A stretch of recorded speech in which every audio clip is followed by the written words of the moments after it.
Hey everyone, welcome back. In this episode, Jeff and I are speaking to Grant Best, a military police officer and Air Force veteran who began his career babysitting the U-2 spy plane and the SR-71 Blackbird, had deployments in Iraq and various other exciting places, and had a 7-year stint at Vandenberg Air Force Base, where he tangled with a number of extraordinary events.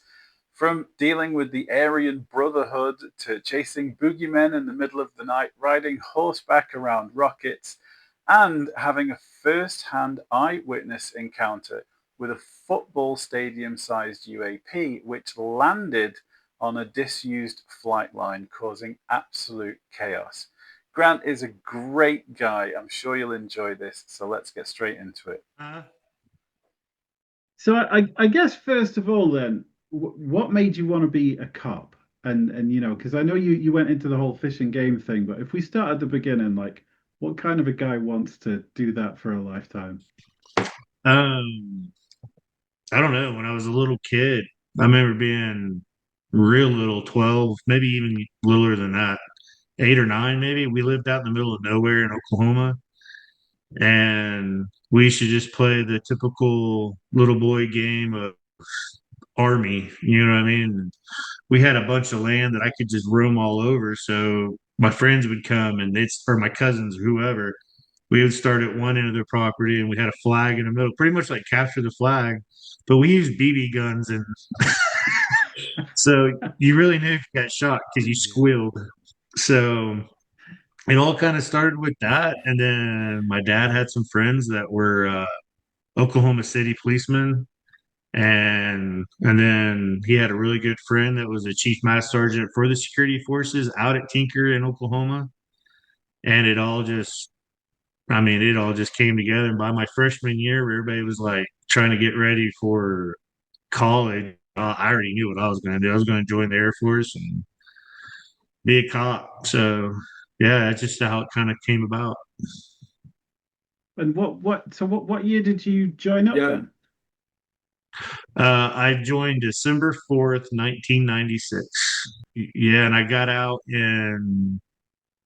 well, I did two. I got out and then they brought me back because of manning issues. And even though I was over my 10 years, they just kind of like, hey, will you do it?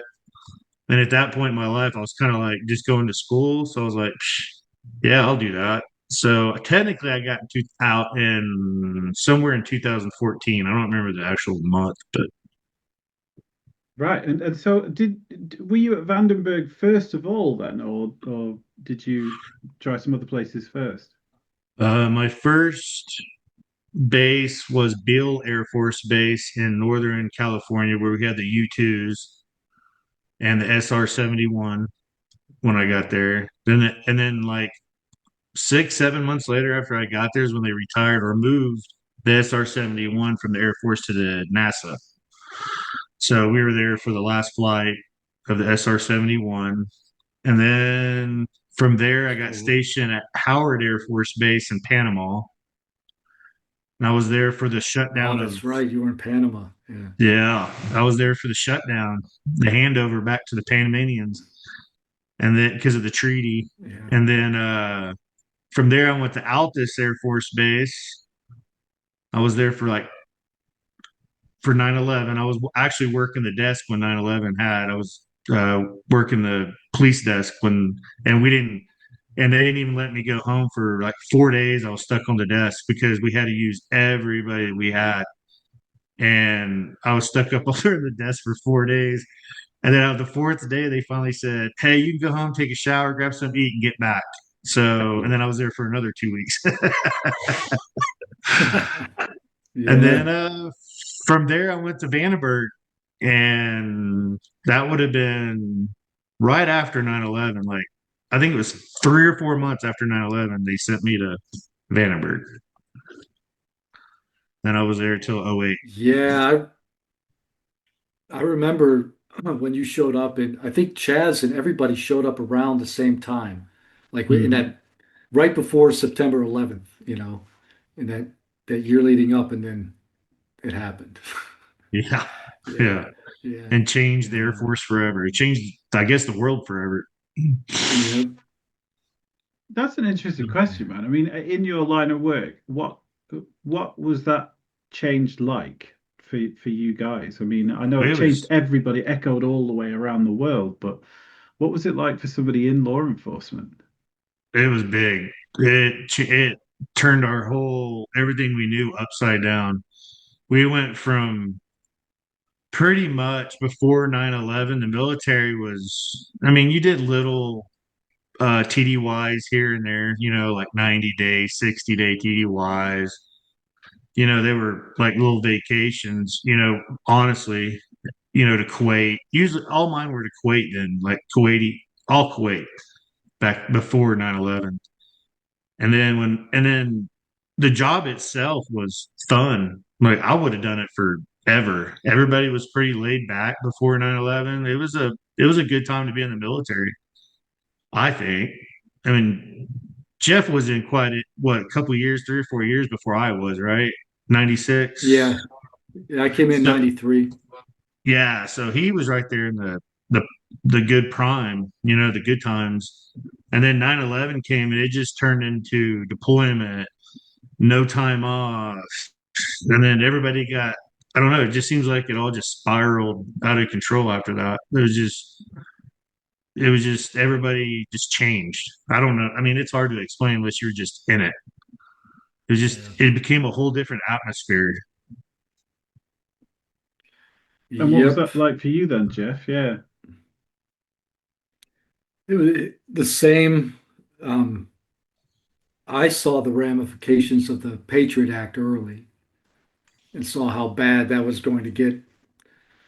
And I think I remember Grant and I standing on the desk when all that was unfolding, like a few days after the attack and maybe a few weeks after. And it was on the news.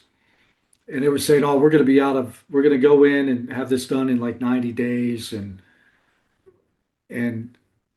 Grant like looked at me, he's like, you believe that? And I'm like, no, we never left from the first war.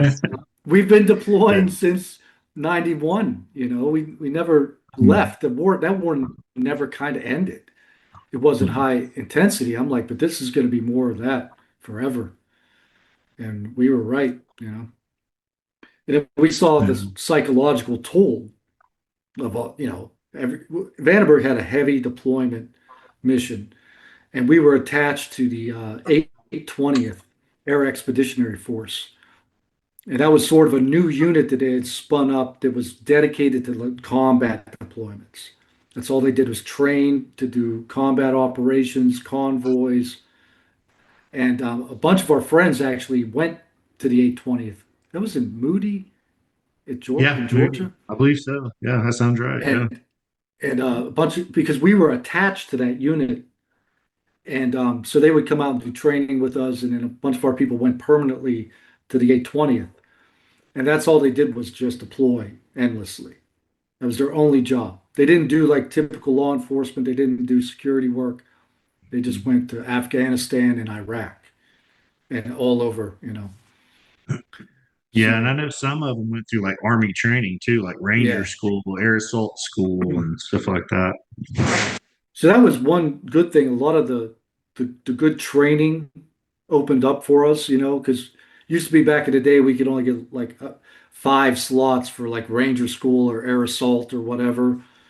And that opened up a lot. So a lot of our friends got all this cool, hardcore training, and then they got deployed endlessly. Yeah, yeah, It's like you've told me before, though. I mean, if you're guarding a base somewhere, you need a bit more than a 9 mil and a steely attitude to deal with yeah. what's coming at you. But I know from Vandenberg you went into fish and game. Is that right? Mhm. So how Yeah, did that well, come about, and what was that like?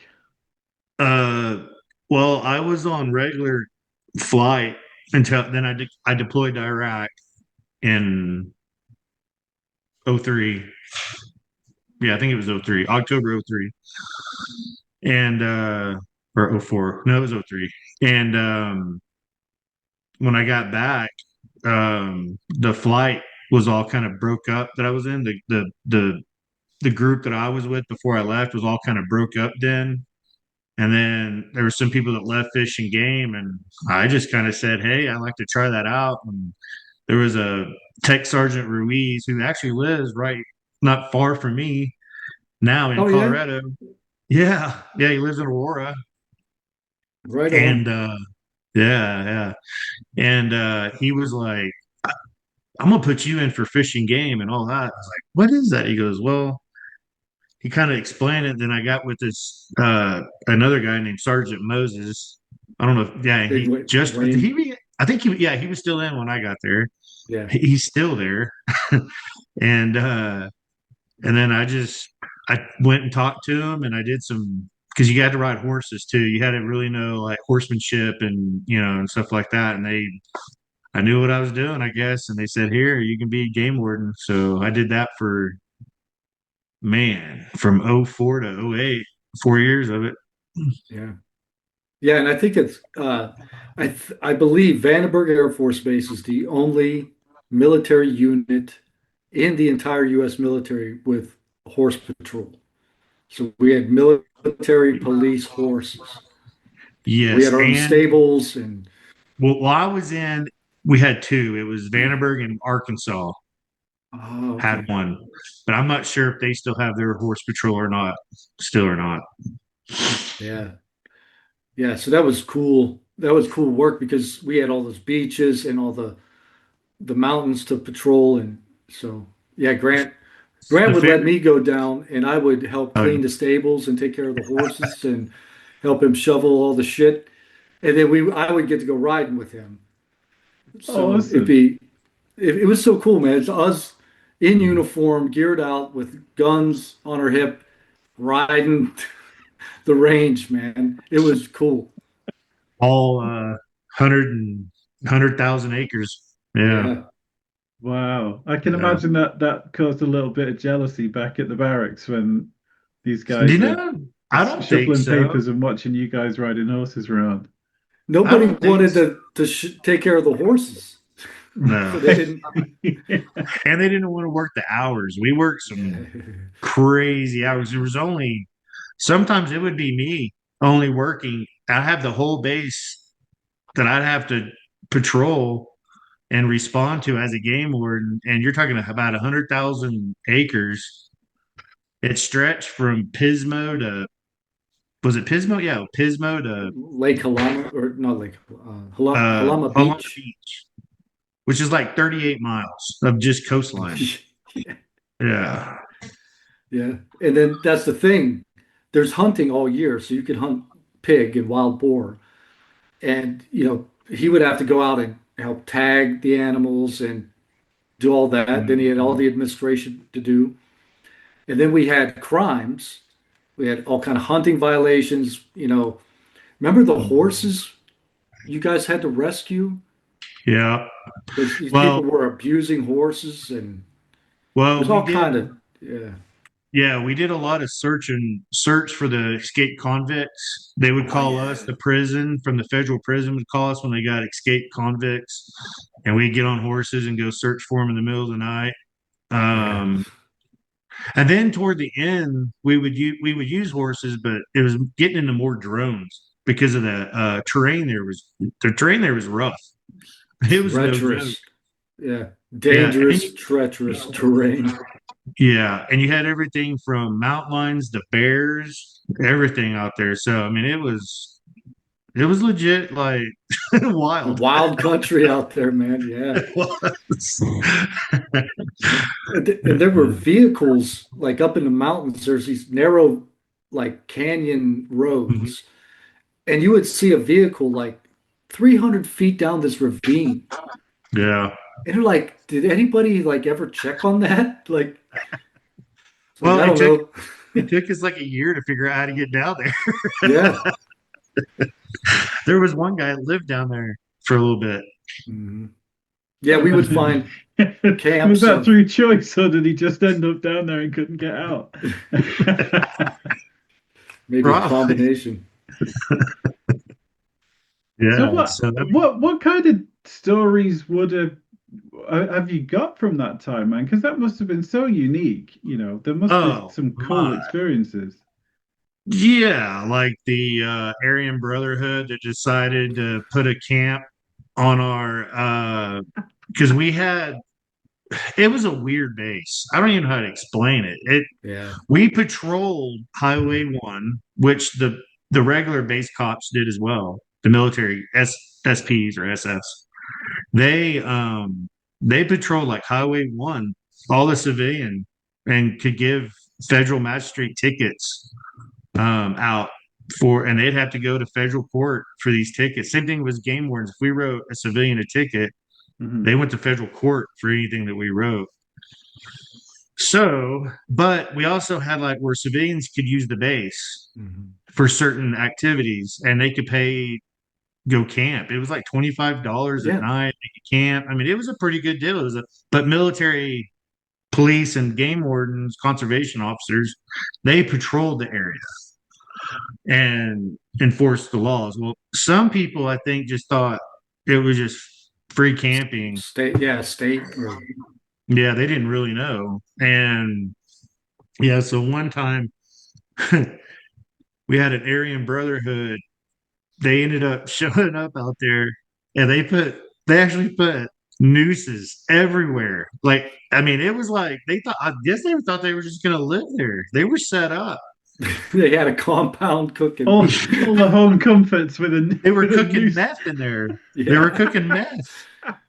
Yep. So I go by there a couple times, like over the week I went by there and I saw them and I was like, man, there's something weird about that place. So I got closer and I was like, oh. And then in the middle of the night, we get a call out there that they're shooting guns off and or something. They were doing something. And I was on duty alone that time as a game warden. So they were like, "Hey, will you go check it out?" I'm like, "Yeah," but I think someone was already rolling. Yeah. A I regular was cop out was there. already heading out that way. Yeah, and County Then, was out there. yeah, Yeah. and I get out there and I walk up to the door. I was the first one there. Didn't even wait for backup for some reason. I don't know what I was doing. And I was like, "Hey," knocked on the door, and I mean, legit skinheads, tattoos all over their heads, like swastikas, were like, "What do you want?" And I'm sitting there in like military uniform and everything. And I was like, you guys need to leave. Like, you can't have all this stuff. They're like, yeah, okay. And they closed the door. And I was like, all right. So I went back, waited for backup. And then actually OSI, everybody showed up. It was like a big deal. Oh yeah. Like, yeah, they ended up with meth and all kinds of stuff. And It then was you catch Breaking people out. Bad. Yeah, then you catch people out like doing the dirty business a lot. You know, Yeah. people go think they're hiding off base somewhere to go have an affair. Yeah. And here comes Grant rolling up, or a game warden, or a cop rolling up. Yeah. And I Yeah. really didn't do anything to them. I just make them think I was. But yeah, saw a lot of stuff out there, Vandenberg, though, too. That was the weird, I don't know. I don't know what it was. No other base did I see all that stuff except it. But, again, I wasn't really, honestly, who knows what I've seen at other bases? I wasn't in tune with it till I met Jeff, really. I mean, I probably was seeing all kinds of stuff and didn't realize it. So, Yeah. uh, Well, starting your career looking after the Blackbird and the U2, like I can see how that would kind of set the foundation for crazy stuff. But it must have been such a mad mix of absolute wilderness and then rockets and people everywhere. yeah, it was, God, it was just different. I don't even know Yeah. how. Because we even had a huge public beach that was, Mhm. we had jurisdiction. Anybody could just drive up, park, and get on the beach. So it was just this weird, we had these ultra top secret sites. And then like a quarter mile away, there's like 1,000 people on the beach.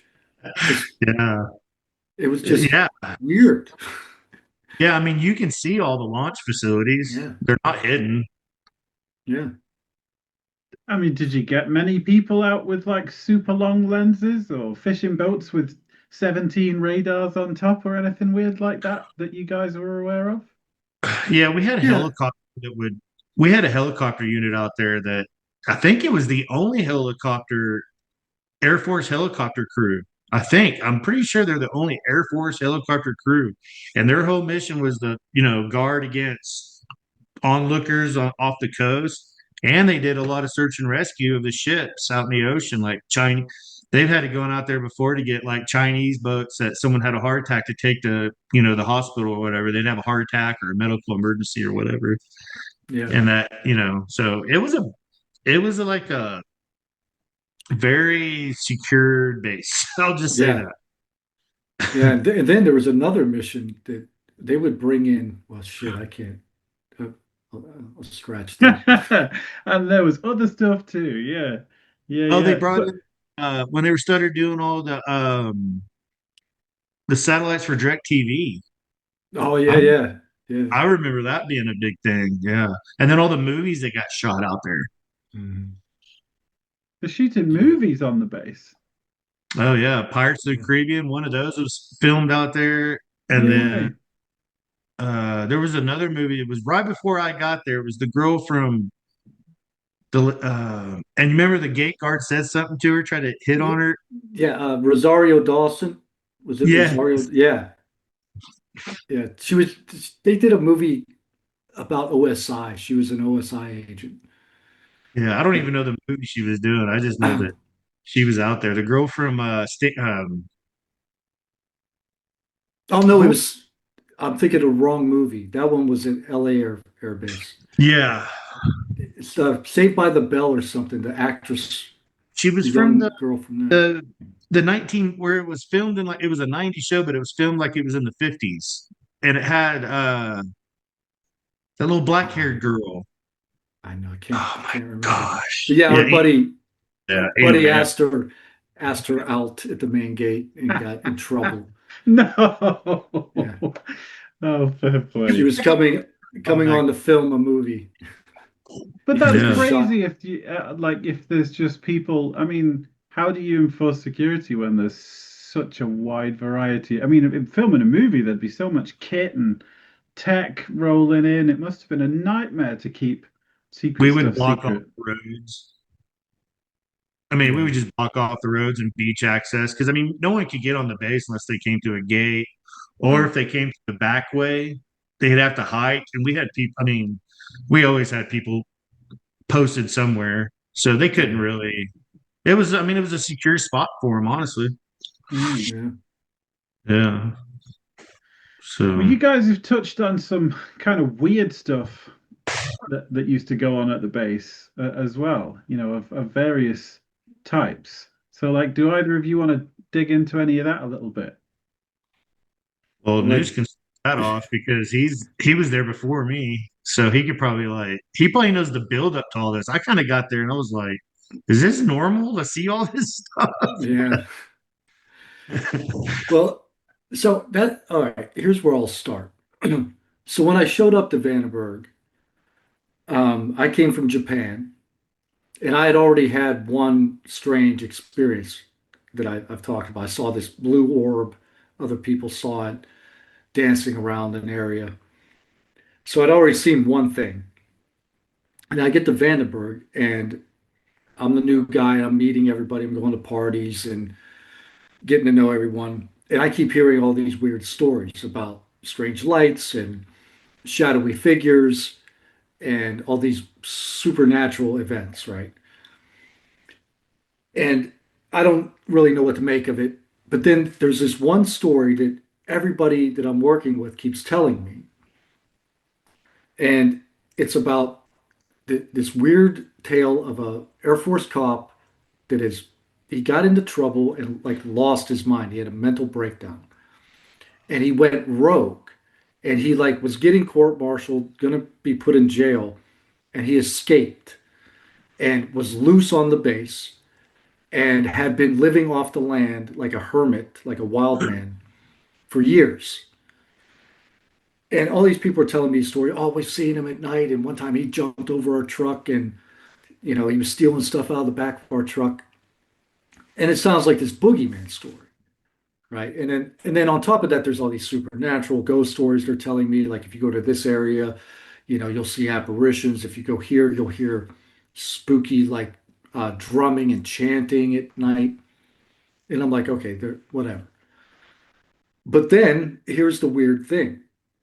The boogeyman story over like the next year starts to come true. Like I'm hearing real, like it's happening while I'm on duty. Like they're chasing a boogeyman. And I'm like, oh my God, like that wasn't, there's something going on, right? I didn't know if the whole legend was real. It was a cop that went crazy, was out like sneaking around our areas. But long story short, over a period of a few years, it ends up that was 100% true story. So that was the weird like interplay. Like you're hearing these stories from people and you don't know who's bullshitting you or telling ghost stories. And then they start to resolve. And you're like, okay, that was not an urban legend. That was a real tragic event that I've watched play out over like 3 years. And then the UFO stuff too. So, you know, you go out on duty and you're sitting in a truck on security one night and you're with another person and you're talking and then it gets quiet and then you hear drumming all around your truck. And it's like, where's it cut? And then you crack your window and you can hear it and they can hear it, and so, and all these things are unexplainable, right? They could be somebody pranking us, could be another patrol, but none of that ever like panned out. Like Mhm. all the jokes we ever played, and we played elaborate jokes on each other. They always panned out. Like everybody found out it was a joke right at the end. It's But not we really a wanted good to get joke if, credit for it. yeah, it's like, so it's a spooky place, man. And then UFO show up. You Yeah. know, And then we would have these anomalous type reoccurring things that would happen. So the most well known among like the Bravo flight people was the light poles at the southern gate. We had these Oh, big steel light poles, like 40-foot tall light poles. And they would just start to rock uncontrollably out of nowhere. And it was strange because there was many of these pools, but only like one would be doing it, or two, or maybe three. Oh. And then, I mean, they would be causing like a you would ton think the of wind, noise. yeah. Yeah. And then they would just stop on a dime. And this would happen in front of multiple people who are on duty. This is getting called in on the radio. People are freaked out. They're like calling in patrols, like, come down here. It's happening, you know. And that was a reoccurring thing. And, we would try to come up with a logical explanation because it was near train tracks. The train station was only, about a mile and a half away, on and on, but none of it explained sufficiently, like, why is one pole rocking like this? 'Cause I'm talking violently rocking. And Hmm. there's a big, like 10, 12-inch steel pole. And then it would just stop. Was it the Hmm. same poles that would rock each time, or like would it be different ones? It's random. Yeah. There was one pole right near the gate shack that did it the most. Yeah. It's just like there was a concrete island in the middle of the street for the gate shack, the armored shack. And I think it was the pole directly in that concrete island or right near it that would just start going haywire. And then one, 40 feet away would do it, and another one 25 feet away in another direction they'd all be going different directions, and then they would just stop. It was like that scene from Close Encounters at the railroad tracks where everything's Oh, yeah. that, yeah. Yeah. And I never associated those types of events with the UAP until like in the last couple of years. I'm thinking, oh, maybe there was a UFO hovering over the gate check in the fog, and that's why things are moving. Or maybe it's something completely prosaic, right? Hmm. But either way, you're operating in this spooky, weird environment where You're just standing there having a cigarette, and then these poles, or there's a giant flying triangle over your head, or a football field sized Football. UFO showing up in broad daylight, and on, right? This is a pattern at that base. There was So a lot of energy. And then, you couple all the energy at that base, which I don't know if there's something under the ground there. And also, people need to realize that Vandenberg Air Force Base was named after General Vandenberg, who was one of the leading guys in the UFOs back in the 50s. Yeah, he's the one that shut it all down. He's the one that Hoyt shut it all down in Vandenberg. the 50s. Yeah, 50s and 60s. I just learned that, by the way. I didn't. that's Because good. I That's good data. remember So what's the deal with him then? Do you got what do you know about him? So he was the top Air Force guy at the end of, like, through the 60s. And basically, he is the one that they generated. I forget the name of the report, but it was a scientific report generated by the Department of the Air Force. It said this is a problem. This is a real phenomenon, and credible, reliable observers are reporting on it. And basically, he said that the the report lacked scientific rigor, and he just said we need to just close the book on this. It's a waste of time. it was something commission, wasn't it? Yeah, I'm Yeah. forgetting. Yes. Roswell Commission? No, Roswell Commission. No. I'm sure people are watching us shouting it at the Oh TV. yeah, Yeah, I I know. I've heard of that before, but yeah, because that's I think when they got all the reporters together as well, and they were like, "This is the deal now. It's all fake. It's all silly. Like, and this is kind of the birth of the stigma was a direct yes, result of that." I believe so. Yeah, I yeah. could Yeah. see it for my own eyes. And people would be like, Jeff would be like, blah, blah, blah. I was like, no, it's not. I didn't believe, I'm like, you guys are wackadoodles. It's just this or that, like I always came up with I could explain it away until the thing landed, you know, 200 feet from me or 200 yards from me. And I was like, okay, I don't know what that was. I can't explain that away. So, Well, that's a good. Why don't you jump into that story, man? okay. What It's kind of happened a that quick night? story because it did happen really fast. So it's not like, so I was on patrol. I was, stuck out. I wasn't stuck, but they put me out because I was about to deploy to Iraq. So we were in between training and working flight, and it was just a weird back and forth with things. So they didn't really assign us anywhere. It's just whenever we weren't training, we went to a flight to help out with Manning. So this night I was out for, I don't know if I think it was a patrol. I was out there.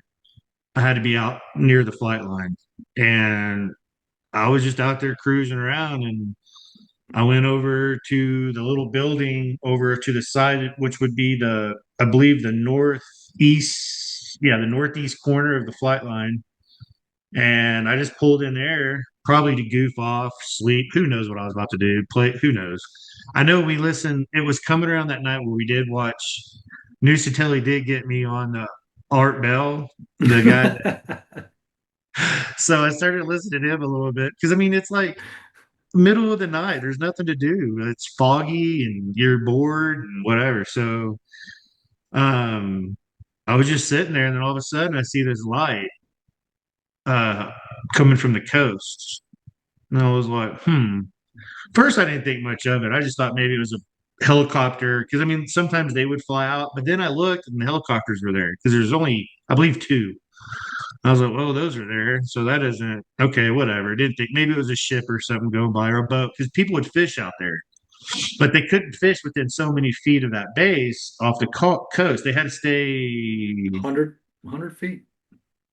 No, it was a mile, I think, wasn't it? Did they have Oh, to stay a mile? yeah, yeah. There Is was that an right? I inter. can't remember. Yeah, they had to have Yeah. us. They had to stay away from our coastline for so long. I don't remember what it. I want to say it was a mile, but maybe not even that far. I can't remember. And I was like, maybe it's that. But then it kept getting closer and closer, and I was like, no, that's coming right this way. So maybe it's another helicopter, or maybe it's a whatever. And then it got closer and closer, and that's when I called it in. I was like, hey, we got a unauthorized aircraft approaching the flight line. And we didn't have people out there. We didn't have resources on the flight line like most Air Force bases. And it just kept coming and coming, and they just got bigger and bigger and bigger. And I was like, what in the world is that thing? And I mean, it was huge. Like, I don't know if it was quite a football field, but it was close. I mean, it looked like a stadium, a floating stadium, if you really just want to get down to it. And didn't make a noise. That was the one thing. Two things that I remember about it the most is the lights on it, and it didn't make sound.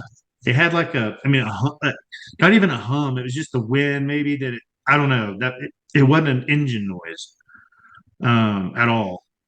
And it wasn't like turbines because even those little bitty helicopters that this thing dwarfed made tons of noise, helicopters. So I mean, it's not even that, you know what I mean? And you would think something like that had blades, it would be super loud because the Chinooks are super loud, and they're double bladed.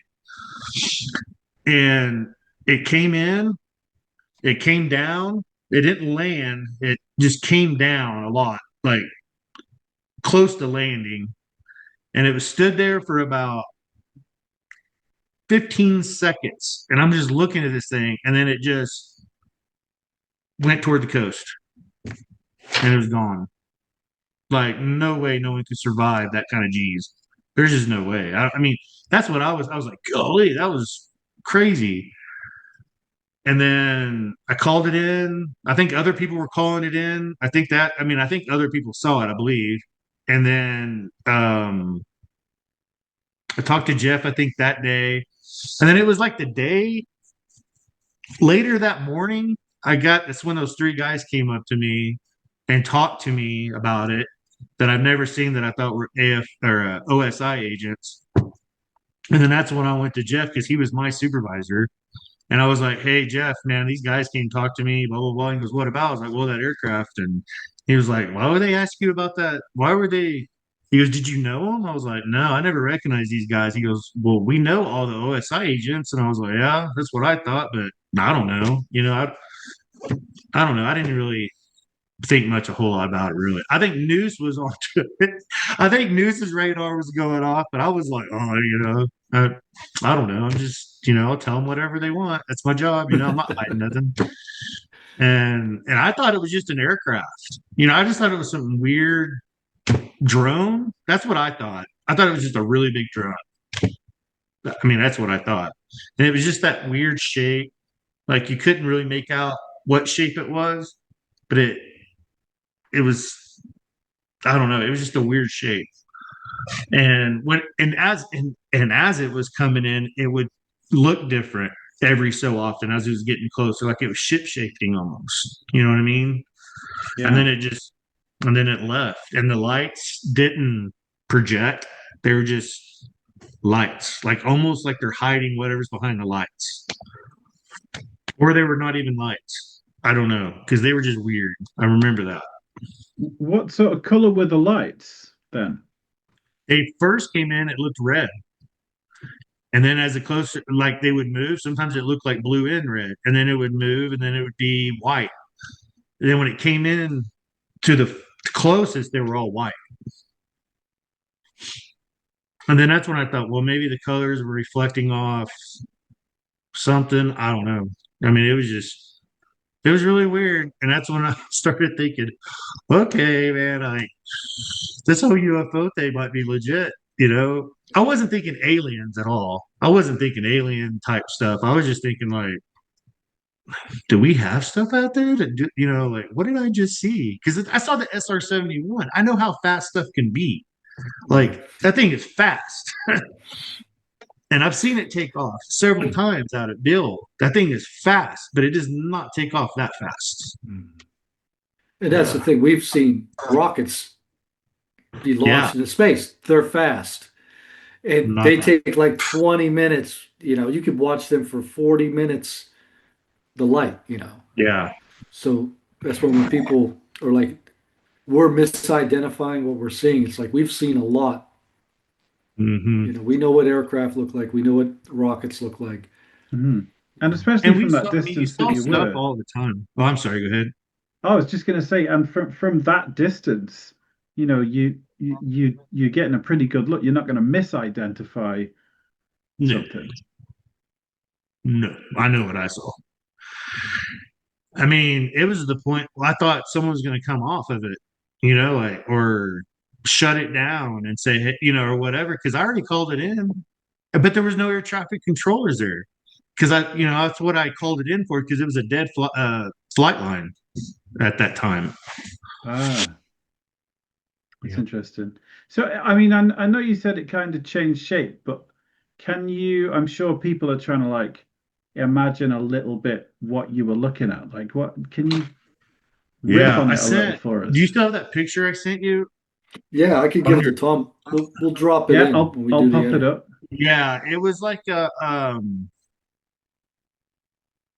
square multi-layered. It looked multi-layered. You know what I mean? And Hmm. it just looked like it had um I'm trying to think how you'd even almost like a Rubik's cube stretched out with the layers. There you could Like definitely tell it tears. was layered. Yeah, like tiers. But it was like a cubicle stretched cubicle looking thing. It was really weird. I don't even know how to. I mean, that picture was like when I saw that, I was like, whoa. It's just a little flatter than that picture I sent you. It wasn't as tall. It was a little flatter, you know? Mm. Um, Yeah, And the yeah, Tom light could was probably clean kind up of, that image. And yeah, yeah. absolutely. I've already taken a look and it's awesome. I'm just trying to get, it's better to hear for the people watching when they hear from you. And But that I'll was I'll all put I'll just, put the picture up. yeah, that was me just typing in the description in AI, trying to get like, if it could even get close. And then when it popped up, I was like, ooh, that's, that's pretty close. Yeah. beginner's luck. Yeah. All right. First time ever using AI. Yeah. But so the lights on it were like they weren't from a fixed light, like we'd see on a structured craft. No, It was more just like they were glowing. solid. They never blinked. It wasn't a blinking light or nothing. They were solid lights. Yeah. But it probably would look blinking the way it turned, or got behind trees or got behind clouds. It may look like it blinked, but it wasn't. They were solid lights for the most part that I remember. Yeah. It was solid. And it came down. There was a tree line between you and the flight line, right? So it was kind of obscured between the trees. Is that right? Yes. Yeah, yeah, yeah. Yeah. From where I was standing. Yeah. Yeah. And Yeah. I think you were at Phantom area, if my memory is correct. I think that's what Maybe. it was. Phantom. I think you're right. Yeah, I don't Yeah. know. That little whatever. I don't even know what that was out there that we were guarding. Honestly, I have no idea. I was there 8 years. I still don't know what that was. A I lot of just spooky. lot. Yeah, probably. Yeah. And it was a Yeah. dead flight line, so it wasn't even coming to check out. If it was ours, it wasn't even coming to an in-use flight line because you said there's no ATC on or anything like that. Well, if I remember right, the flight line ran north and south, and it came from the west. And that's Yeah. usually for how the helicopters came in. But they would even fly. I think they would even come in on approach, normal on the runway. I can't remember, but Yeah. I just knew it stuck out to me. It was weird when I Yeah. first noticed it coming in. Yeah. That flight line, we had no aircraft assigned other than the helicopter squadron. Hmm. So most of the time there was nobody on duty. It was just inert. Hmm. The tower wasn't open, you know. But we had other radar stations and things that were up and running. Yeah. Yeah. I mean, there was all kinds of people that I mean, we had we had Navy SEALs that were out there that a lot of people didn't know that were they ran around out there. We had Navy generals or admirals, whatever they're called, out there that were stationed. So I mean, it was a multi um force type base. Everybody had their hand in it out there for something. Hmm. Yeah. And And you'd that's imagine the they all thing. have their own eyes and ears, kind of thing. They do. And that's the thing I keep getting back to, that the government has data. You know, they absolutely have data on what's coming flying up to these launch pads. It's just they're not going to share it with the public, right? And Mm-mm. that's the question. Why? You know, why? Mm. Why is it a secret? We know it's happening. You know, people randomly see these events, and now it's all coming to light. You I know, think there's only two reasons you would keep it a secret. One, they don't know and they don't want to look stupid. Or two, it would totally upend all of humanity's thoughts on life, period, and cause mass chaos. Because I remember a young Jeff Nusatelli telling me one time that without religion, you'd have chaos. And I think that was one of his theories on why they were keeping it, which makes sense. It really does. Like, I don't know. I don't know. I'm a spiritual guy. I believe in God and all that. And I can't explain half the stuff I see, or have seen. I mean, and then I wasn't even into this. Like, until Jeff called me like a year ago about all this, I forgot about all this. This was like, I mean, I totally just stored it away or whatever. I do that. I'm pretty good at moving on and forgetting. But yeah. but when he brought this up, man, it stirred up all kinds of memories and stuff that I forgot all about. Like I forgot about I forgot all about the orbs out over the ocean, and I forgot all about the I even forgot about the ship on the flight line, the thing that's on the flight line. I even forgot all about that. And at that point, one, I was about to get deployed to Iraq, so my mind was on that. And then we get to Iraq and all kinds of chaos over there. So you just, I mean, it's weird that you would forget something like that, but I did. And then when he brought it up a year ago, I was like, man, I did. Like, we saw a lot of stuff out there. And then after all that, all the orbs that I was seeing after the military that I used to talk to my friends about that I always seen, like, I mean, like, not far away orbs. I'm talking about within, like, if I had a stick, I could knock them out of the air or reach them that kind of close. And then finally, a couple of my friends that were with me, experienced them with me. So I was like, see, I'm not going crazy. I'm not going crazy. And then it's weird. It's like once Nisa Kelly kind of got me with that, brought it all back, I started seeing all these words again.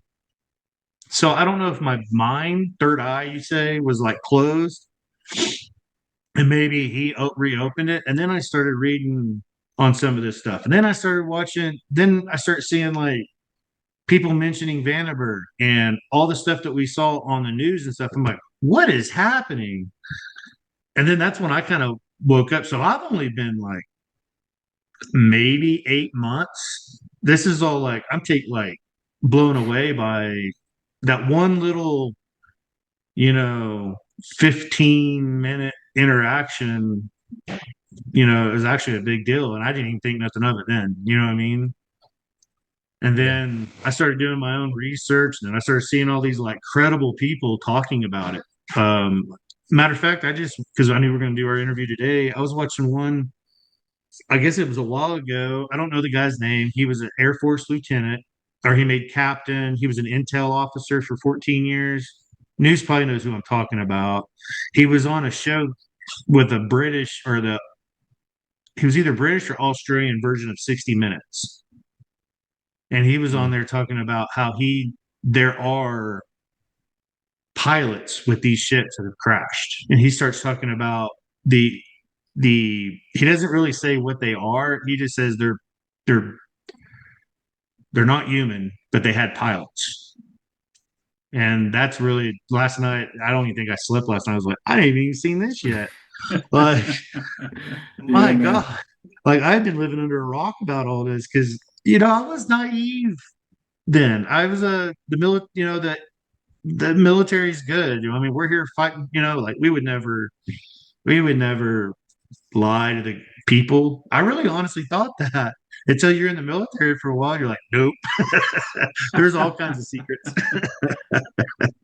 Well, I just want to drill back because I'm sure people are speculating about these three agents that came to ask you about it. No, I Mhm. don't want to, get anybody or overreach, but like, were they in Air Force uniforms or did No, they weren't in Air Force uniforms? Like, what can you tell? Like, what kind of questions were they asking? What did they look like? they weren't. They were like casual. I mean, they were just casual. Like, I mean, I don't remember what they were wearing, but it's not like I think they were wearing like slacks and like a polo maybe, or just something like you would wear like I don't know, golfing almost. I mean, really, that's what I think of. And they just asked me, "Hey, what did you see? How long was it there for? Where did it go? Did you see anything else besides what you saw? Can you give us any kind of descriptions besides, the lights, the size?" I was like, and I mean, that was about it. And I gave them everything that I could think of. And they said, well, if we have any more questions, we'll get with you. I was like, okay. And that's when then I got in contact with Jeff because he was my supervisor. And I want him to know that, hey, there's people talking to me about this. And I don't know why they'd be this interested in it. Because, I mean, I've been at other bases where you've had unauthorized aircraft approach. And a lot of times it could be like an unknown, like right then in flight emergency for that plane. And they just didn't have time to notify us yet. But most of the time we got notified right away of an IFE in flight Yeah. emergency, usually always instantly. So that's what was weird about it. Yeah, and when we would get a notification like that, we could get set up on scene in like minutes. Just Mm. have everything there. The fire department would be there. We'd be set up to respond. And nothing Yeah, happened with this. I don't even know what, honestly, I don't even know what, I don't even think anybody even came out once I said the aircraft was gone.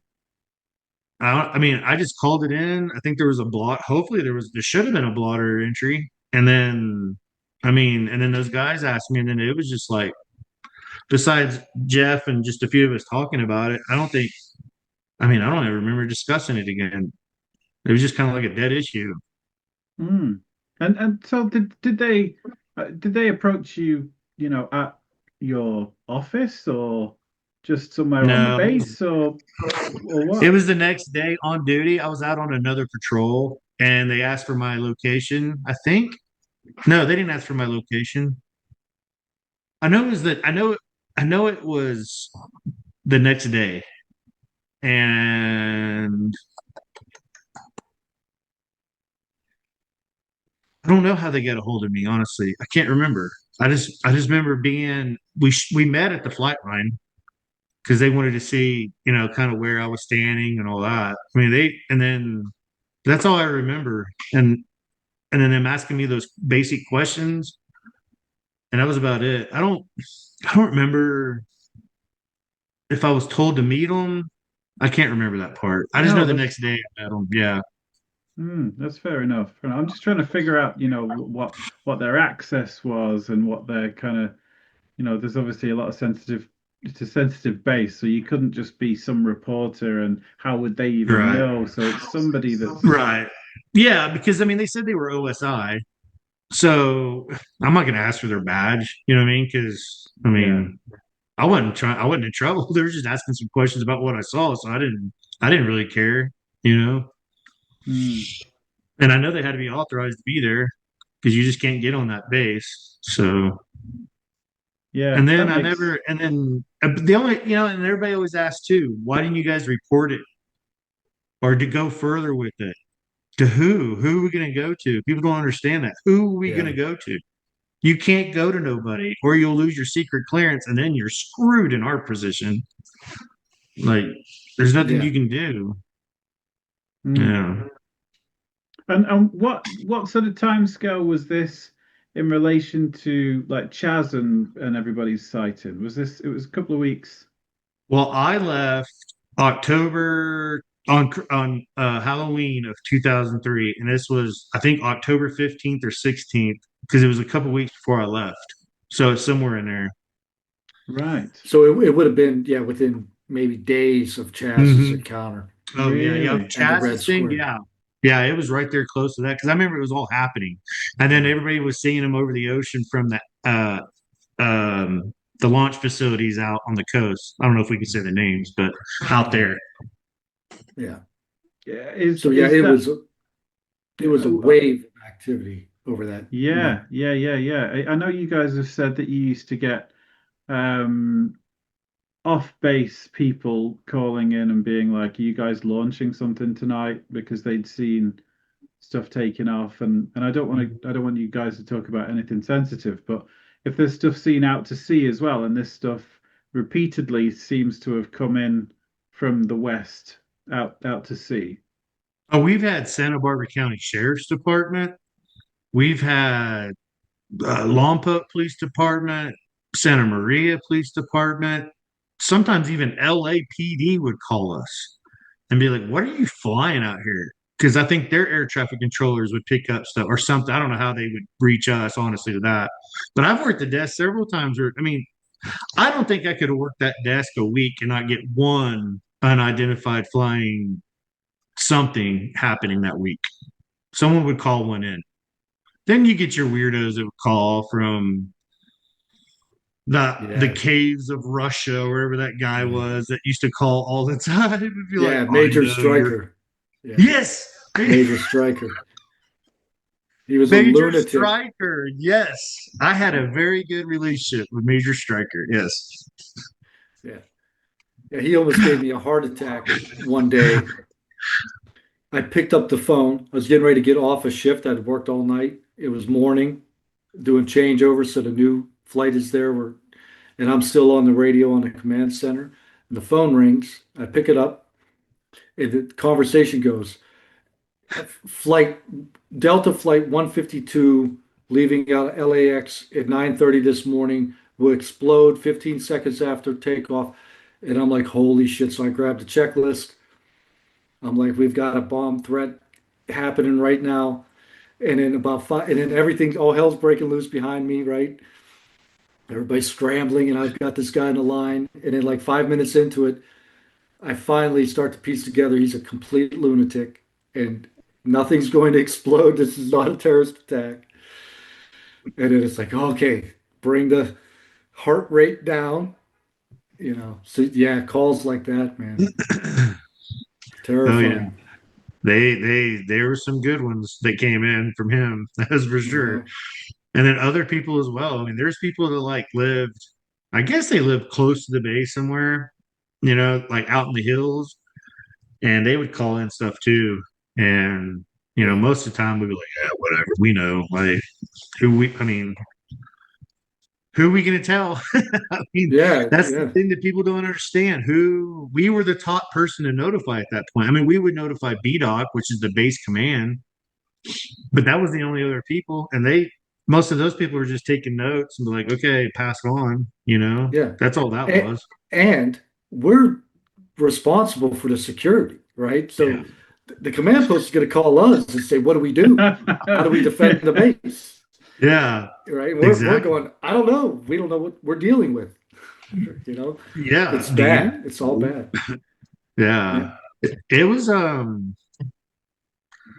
yeah, and then when I was up at that one launch facility and I saw the one out in the ocean that we all saw, that's the one I guess that all the county people were calling in, like they all saw.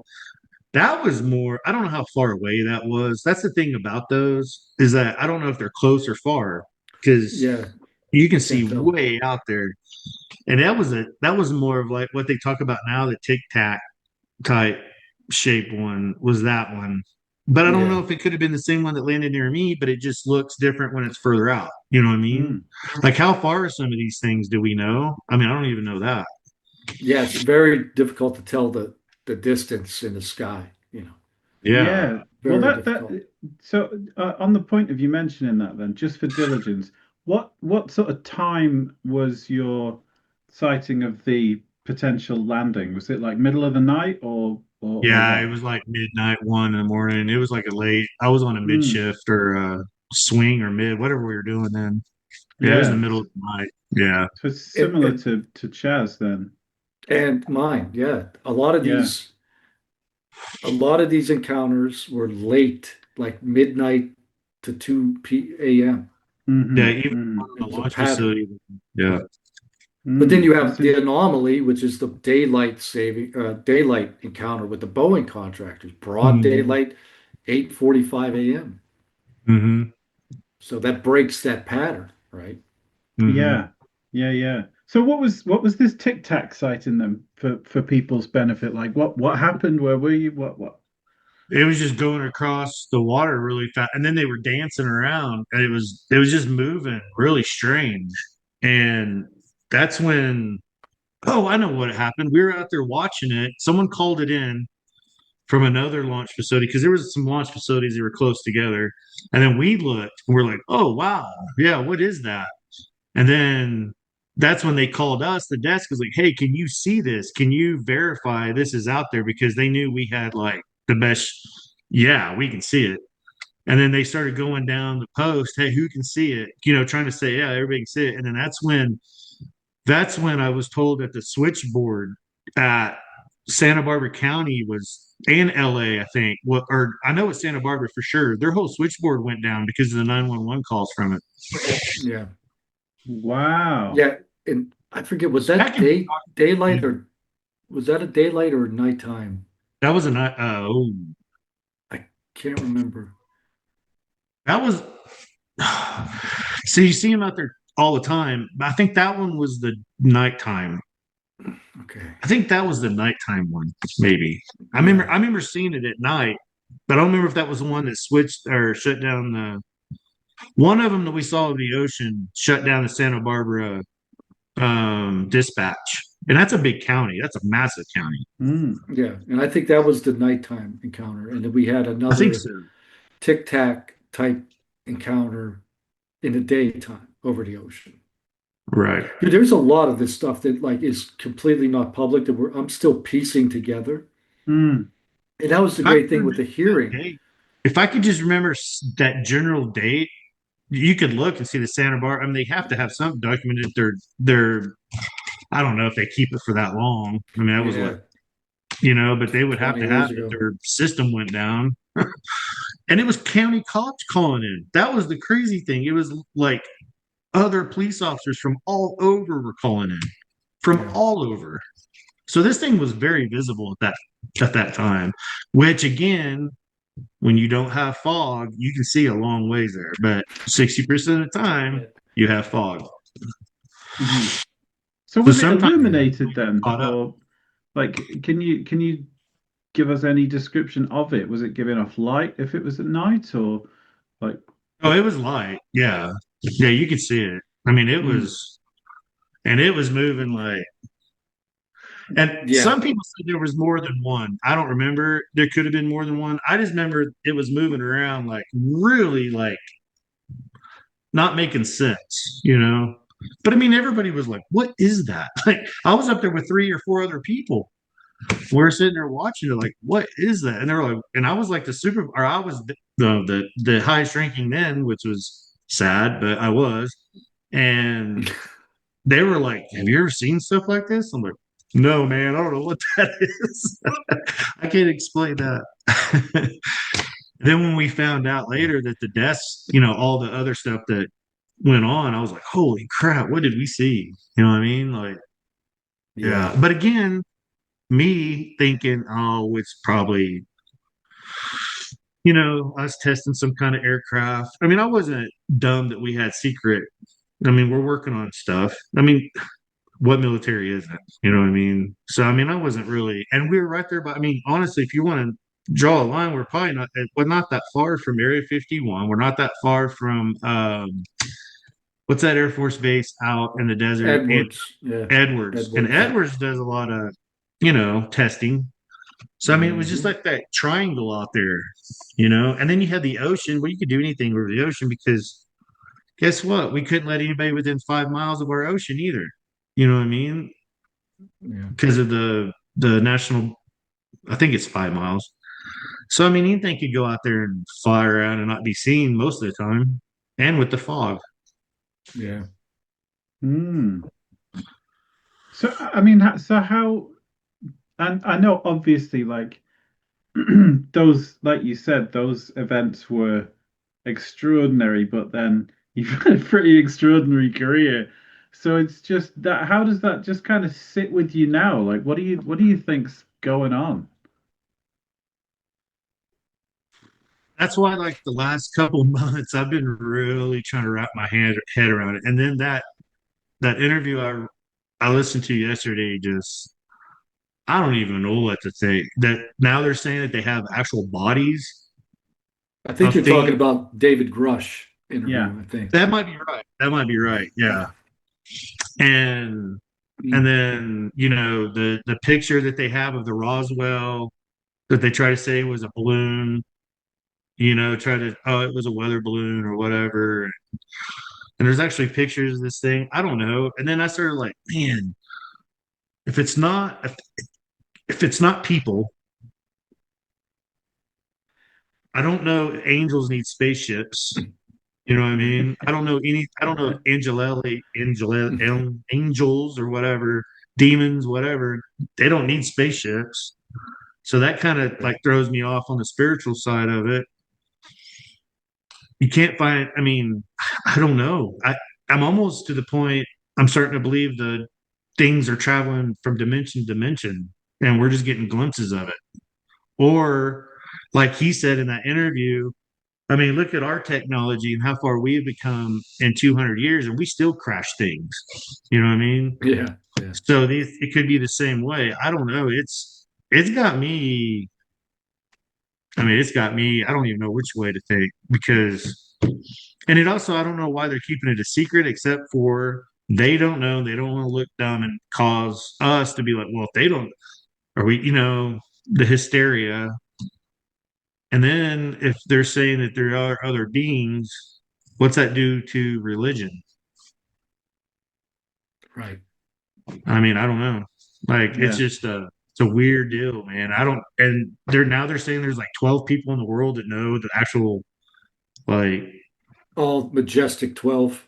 yeah, the majestic There's 12. so many rabbit holes, isn't there? It's just I like where, know. you don't even know where to start looking, and then there always comes a point where you're like, really? But I guess when you've actually seen stuff with your own eyes, that just Like was that whole doesn't. drone thing that happened in New Jersey?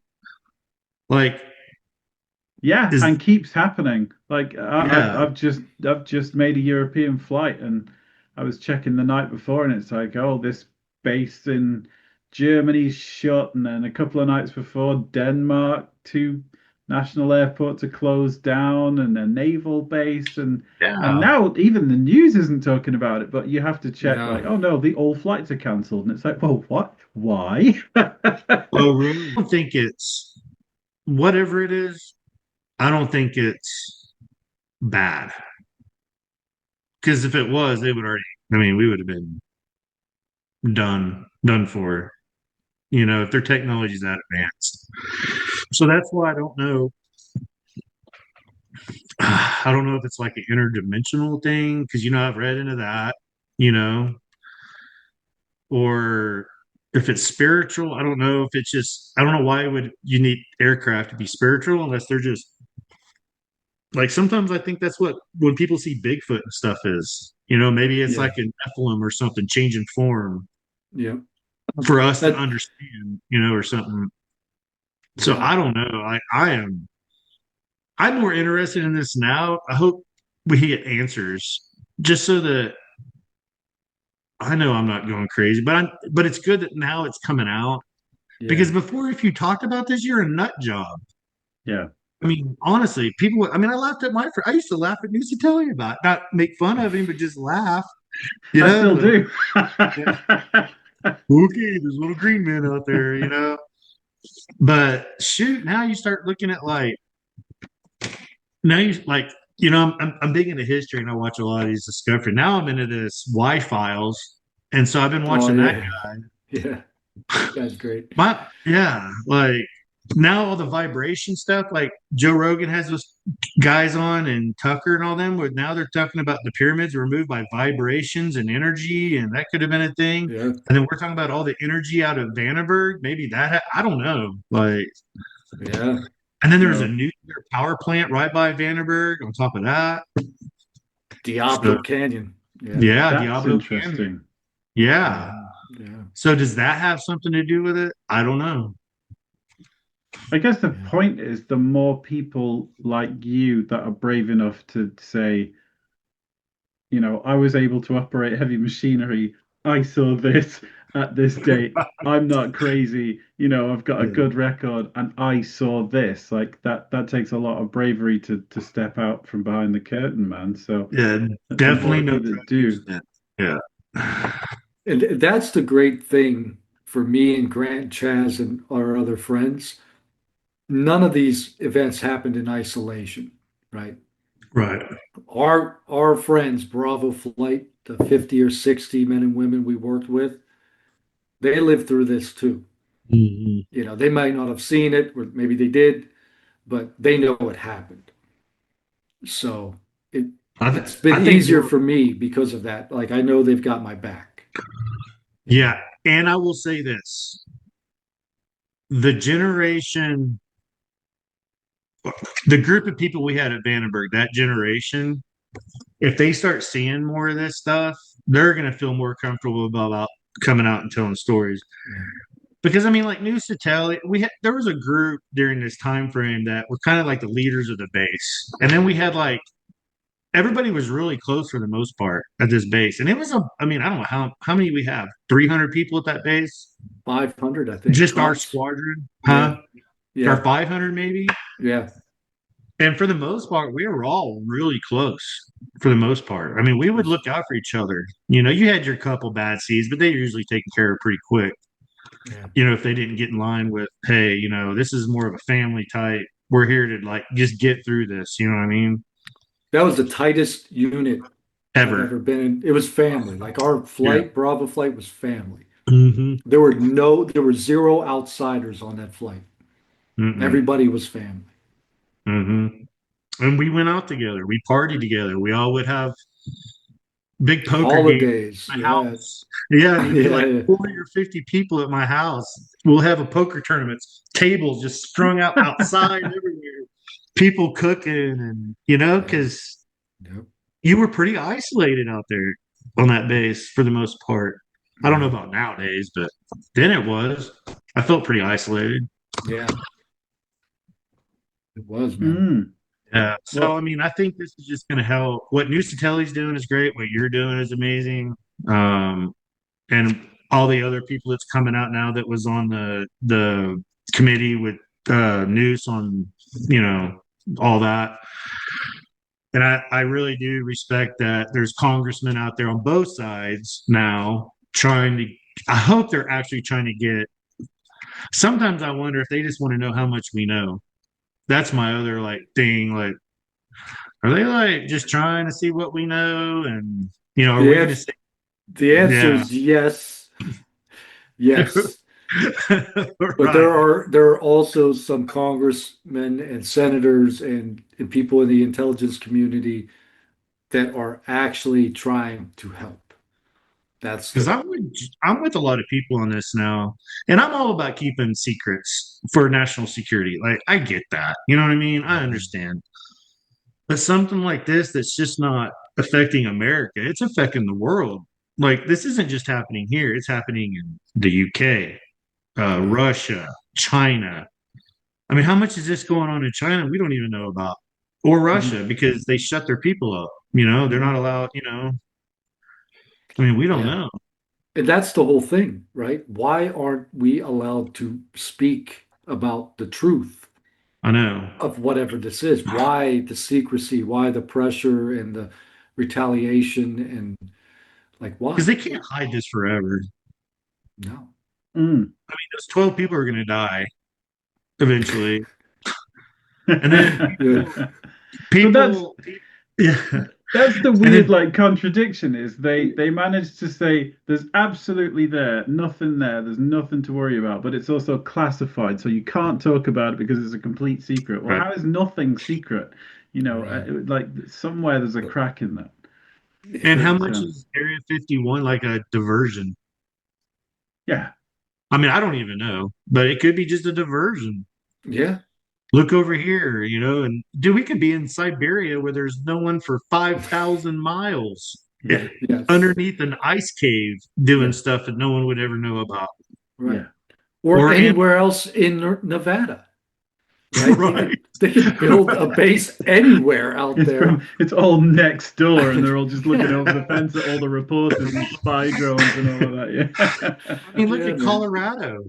Colorado alone is a big intel state. Like, there's a lot of intel out in Colorado, and they got bases in mountains here. I mean, come on. Yeah. So, Yeah. yeah.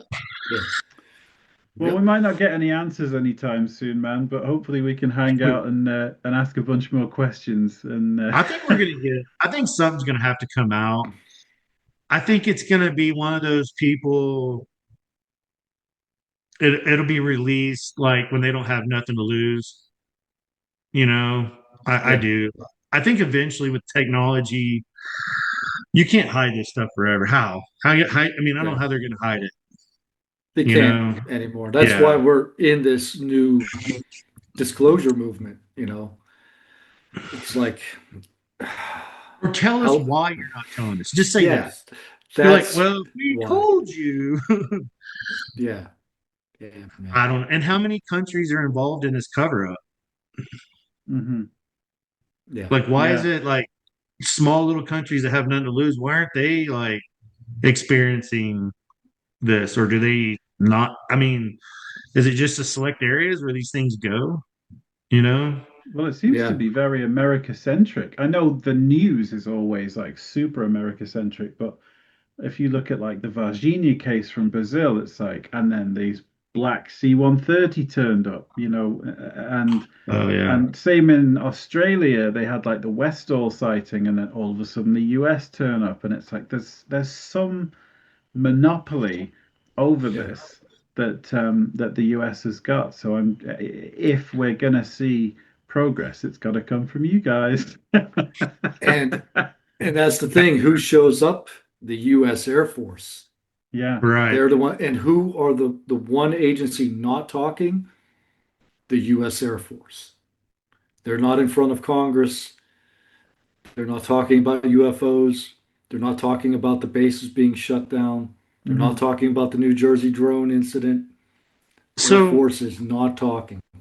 here's my question about all this secret stuff. Right? How can you keep a secret this long? Because I mean, okay, let's say that you're a four-star general, right? You're given like the Yankee White clearance or whatever the highest is now. I don't know. There's new ones I hear about all the time. And they say, hey, we have aliens, here's the pictures, blah, blah, blah, blah. How is that? How do they keep that generational and generational? I mean, and not get out? It I has think gotten there's, out. yeah, That's the thing. I think, I mean, every now and then you hear about somebody doing something like that. Like there was Hayam Shed from Israel, as you mentioned before. There's Paul Hellyer, the Canadian Defense Minister. The French, like leader of the French Air Force, was like, we need to just be public about this because it's happening. So, and Operation Prato in Brazil, like the Brazilian Air Force at some point were just like, yep, there's stuff everywhere. We've got no idea what's going on. We need the public to help, like, report this.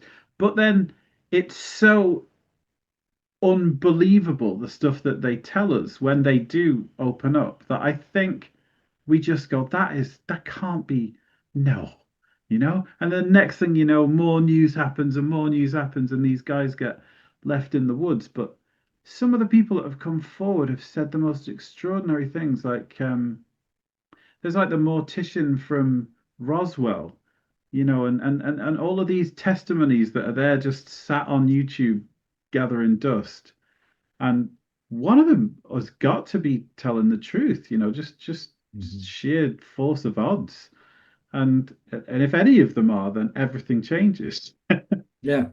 If you look at the record, right? So 19, what was it, 78, 79, the New York Times prints this huge expo about UFOs and the secret government program, right? They talk about this huge UFO incursion in New England that lasted for weeks. These things were flying up in Canada, hitting all these bases in New England. You know, they're scrambling fighters. Same thing that happened to us, but without, they had fighters. We didn't. But it's the cops on the ground screaming about UFOs flying 200 feet over their head, all over New England. Really? This is in the 70s, moving into Wow. the 80s. New York Times, multi-page, like UFOs are real. The government knows. The government has a program, and then that fades. Nobody knows about that article. And then we come to 2017. The same article basically comes out again, but For a now new it's generation of. updated, new generation, Mm. so this So you time we think, have more momentum because we've had the congressional hearings following up the New York Times disclosure. And then a few months ago, we have Harold Malmgren passes away. And before he does, he's a historic national figure. And he goes to the grave saying UFOs are real. CIA was in on it. The government is aware of them. There are deep, dark secrets that need revealed, right? And what's the response? They delete his Wikipedia. He's nobody. I He's see. not important. He's not a historical figure. He's just some dude who Lit- died a Literally conspiracy theorist. saved us from nuclear Armageddon, and Yeah. Wikipedia's like, nah. And I know. that's what keeps happening, right? All these astronauts, I've lost track. There's like 5 or 7 astronauts that have come out and at least alluded to they saw weird shit up in space, right? And we just Mhm. kind of like, okay, well, never, Hmm. don't pay attention to the astronauts, the fighter pilots, the Mm. heads of state, the guy that Well, runs the Israeli NASA program. I, Like, I ignore them. and I think this is a I think UK, Israel, America is probably the three countries that are probably like, if they are in on this, there's probably those three countries, I would assume. I'm sure Russia and China know Oh, yeah. something too. I mean, there's no doubt. Definitely. Those are too big of countries not to, you know. Yeah. There was a report that came out in 2000, the Condign report in the UK by the Ministry of Defence in like 2000, 2001. And they were, so they, first of all, which is my like Moby Dick, there's these two, they were talking about different American platforms that were testing and flying, and they'd got the Raptor there and all sorts of stuff like that. And then there's two that are blacked out. But that's a whole other story. But they're using the terminology UAP back in 2000, and they're talking about these plasmas that are just flying around, and maybe we could weaponize it. And this is all in declassified military documents. And then when you realize that UK is part of the Five Eyes, so you've got that network Yeah. essentially spanning the globe, potential, hopefully sharing all Yeah. intelligence with each other, then I'm like sure. there's a hell of a backbone of research that's been going on outside of, oh, that guy's crazy, put a tinfoil hat on. But what keeps Yeah. all these countries quiet? Like what Okay, I can see why UK, Israel, and America stay quiet, but what makes Russia stay quiet? What's make like why are these other countries they won't even speak on it if they know about it or have knowledge of it? Like what's keeping them? That's what I'm saying. There's something like are these things controlling? Like are these things part of us? Are they integrated into our government? I don't know. That's Yeah. the Like three if and a you half say trillion something, dollar I'll question. vaporize you. Yeah. Yeah. And that's what we're trying to get to the bottom of. Why the secrecy?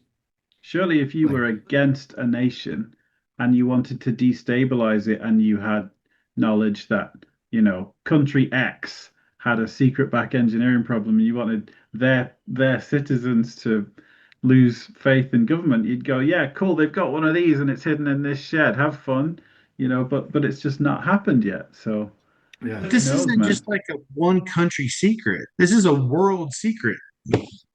Like a It world. is the great conspiracy. That's Yeah. the thing. And my opinion is behind the scenes in every government, this is the most important topic at the center of things. It might not be the most hot button topic because there's wars and tragedies and things playing out, but beneath all of that is the phenomenon, Yeah. whatever it Some is. And that is about reality. Why is reality classified? We're not right. allowed to know what is really going on around us, right? And then people like us witness the impossible, and then it's like don't tell anybody about what you saw, about what's real. Keep Hmm. that quiet. Mhm. Why? And it's not even Why? conclusions that witnesses like us have. We just have the eyewitness experience, like Yeah. you did. I'm not saying the stuff that have seen, I have any idea what it was, but I am an eyewitness to something I don't understand, and yet even that is stigmatized or deeply attacked if you're in a professional role. If you're a pilot, okay, cool, you've lost your med license, you can't fly. If you're in the intelligence community, okay, cool, there goes your clearance. So there's nothing more innocent than saying something happened, I'm in a position of responsibility, and I can't report it. Like Yeah. that's blindfolding yourself at work. Yeah. Yeah. And and these countries that how they're all working together to keep it hush hush. I mean, someone's got to be they got to be something over them to keep these secrets. But then you look back at some presidents and you're like, I think he would have said something, or I don't know. I don't know. I mean, I don't Well, know. the pattern is like Carter tried to do something about it because he saw a UFO. He He was saw one, open yeah. about that, and then he alleged the lore is he was given a briefing and it terrified him Hmm. out of his mind, and he said, "Okay, just bury it." Right? And then Reagan comes along with his speeches about, a threat from space would bring us together.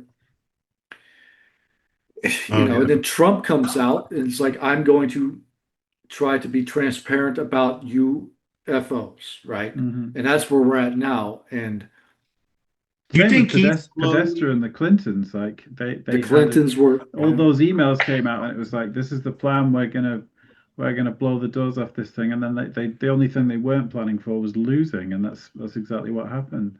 yeah, And maybe Trump, I mean, like him or love him, but maybe he is being real careful about like we're gonna release this, and maybe on the day on his last 2 days, man, he might just be like, here, you don't know with him, right? yeah. He He might might. just, He may like, screw this, dude. I'm 80 years old. I'm a billionaire. Take this, Jack. I'm gonna yeah, blow your guys' mind. Or he knows and him. Okay, so here's another thing with it. And this is why I keep going back to maybe it's spiritual, because there are a lot of spiritual people, a lot of people that believe in God that know about this stuff and they still believe in God and they still don't hesitate from that. So I don't know what we're dealing with, you know what I mean? But yeah. I mean, was this erased somewhere in our history? Like somehow, like might have been going on, and I don't know. I mean, you can go down. Oh Well, God, yeah. yeah, that, Um, I mean, we talk about it being a bipartisan issue, but it's literally like it's the one issue that every culture and every history has a story. Apart from like there being a flood and some people survived, like every old school religion and culture has got. Japan's got drawings of flying saucers. Like our biblical art, has got mm, stuff in the sky. They pop up it's a human experience. I just remembered something. Grant, do you remember this? Do you remember when we were in college together mhm, and we took speech mhm, together? And do mhm. you remember what I did my speech on? Marijuana and I, UFOs. I The no, you're right. I did legalization of marijuana I did a speech on that. Yes, I did a and case study on that. on It, you are not UFOs, but was it you? No, yeah, it was it was UFOs. yeah, yeah, I yeah, did yeah. all the religious art. I went Yeah. back Oh, and I yes, did a yes, presentation. yes, that's right. Yes. And at the end of the speech, you told the teacher that because they had to like evaluate, we were being evaluated, and you were like, I didn't believe in any of this crap, but your speech has opened up my mind, and I'm going to think about it. I think that was the beginning where I It was. cracked into you. And I have friends that are like that I grew up with that believe in it and they've seen stuff, and I'd always be like, okay, buddy. And then when Joe Rogan came out in '08, whatever that was, he came out a long time ago. One of the first guys to really speak about UFOs. And then and everybody's like, and I was like, yeah, he's an entertainer, man. Like blah blah blah. But now it's like I don't know. Like, I don't know what to believe. It's real. Like, there's no doubt. It's Yeah. real. I don't doubt it no more. I just don't know what it is. I don't know if it's interdimensional. I don't know if it's an energy thing. I don't know if it's just something that is an anomaly that we keep seeing. I don't know. But the thing that really opened my eyes, or besides that, was the pilot when that came out, when they released that video of him chasing that tic tac. Oh, Dave Fravor, yeah. I mean, dude. That's when it was like, okay, you're talking about a pilot now, man, that has a lot to lose by coming out with this. And God knows what Yep. those pilots have seen up there. Yeah, Imagine what that. imagine what an SR-71 person's seen or a Oh U-2 yeah. pilot. There's a Imagine what a classic U-2. case of a blackbird.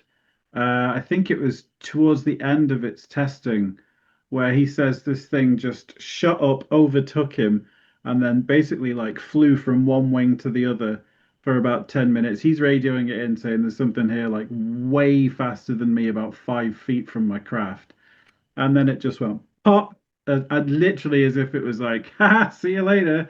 And those things Um, are yeah, yeah, and yeah. It's the fastest thing that we know about that we've ever yeah, had in the and sky. I don't know how much of your viewers or whoever watching know about the SR-71, but I know quite a bit about what I was around it because that was such a cool. I love planes. That's why I kind of went to the Air Force too. The planes are awesome, man. I mean, Yeah. I would love to be a pilot, but you don't want me to be a pilot. I'd be that guy who drove the B-52 into the munitions ground. That would be me. But but uh golly, man, like where's I going with that? I got Oh, You're into the talking SR's. about the oh yeah, the SR-71. SR-71. So as soon as it takes off, they have to refill it. So there's already aircraft, there's already KC-135s in the air. This thing, okay, so to put it in perspective how fast this thing is. We're at Bill Air Force Base, which is in northern California. The SR-71 was doing his last continental flight that day. That day. The whole border of the United States that day. It left DC out there, and the air traffic controller in California gave us updates where it was at. And there was a big crowd out there. There was thousands of people for this. I mean, it was a big deal.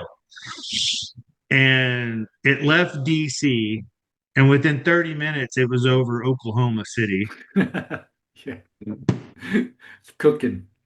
Right. And within 45 minutes, it did a flyby and it had 3 blue circles over it, breaking the when it Oh, went by. wow. It was gone. And it was already at the Oregon border before we heard the sound booms. Holy shit. Wow.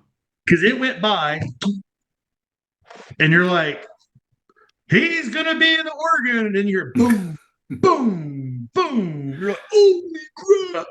Like, it's unbelievable fast. And for something to be bouncing around that thing, yeah, I don't know its cruise speed or anything, but It's like 2,000 miles an hour. dude, it's ridiculous. They're in Yeah, Oh, yeah, they're in yeah. yeah. they're in full, like just like the Yeah. U2 they're in like they look like astronauts. Yeah. Yeah. I know it had a Yeah. turning circle of like 18 miles or something like that. Oh, it's ridiculous. Yeah, they have to go way, yeah, like that's what happened was when he went by, they had to go all the way to Washington State to turn around. Wow. That's ridiculous, man. Because the altitude they were at, I guess. They were flying, Yeah. you Yeah. know, usually they're up in the wherever. Big question is like why did they retire it? What came after it? What made that obsolete? Because I know there Satellite. was I don't want to rattle for hours about this, but like there was a perfect little window there until we had satellite coverage and we didn't need a super cool jet. There's a window of between when that thing sunset and probably about 8 years later when we had satellites everywhere where something must have took its place because things didn't cool down. It's not like we all went, oh, we're going to be friends around the world and don't need to look over each other's shoulders. Like something took over. Yeah, Mhm. and a lot of people don't know that the SR-71 had a mini SR-71 that they could launch from that S-71. Yeah.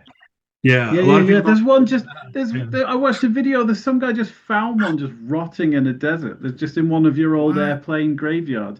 I forget what it was called, but it was just like a jet Yeah, engine with fins that were deployed from the back of it, and it's just sat there, just falling apart. Like Jesus, the yeah, things that what that thing has done. It's wild. Yeah. yeah. And then now, I mean, they're still using U-2s, which is crazy to me. With satellites, but they're still using them things. Yeah.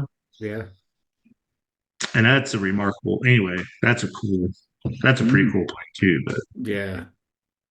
Yeah. uh, Yeah, yeah, man. I could rattle about this all night, but I don't want to keep you guys tied down. But dude, it's been Yeah. it's been a blast, Grant, and uh, I'm looking for any time you want to chat planes or anything weirder. Like it would be yeah. amazing, dude.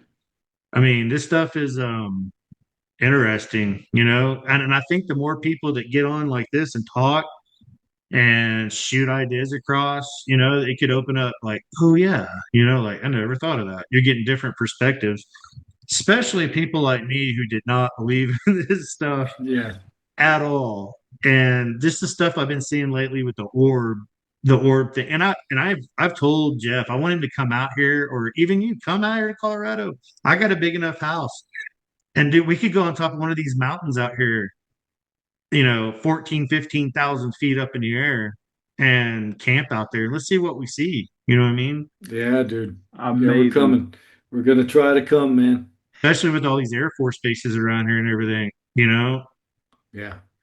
Yeah. We'll put our expedition together, man. Yeah, I think it'd be Yeah. cool. Because then you have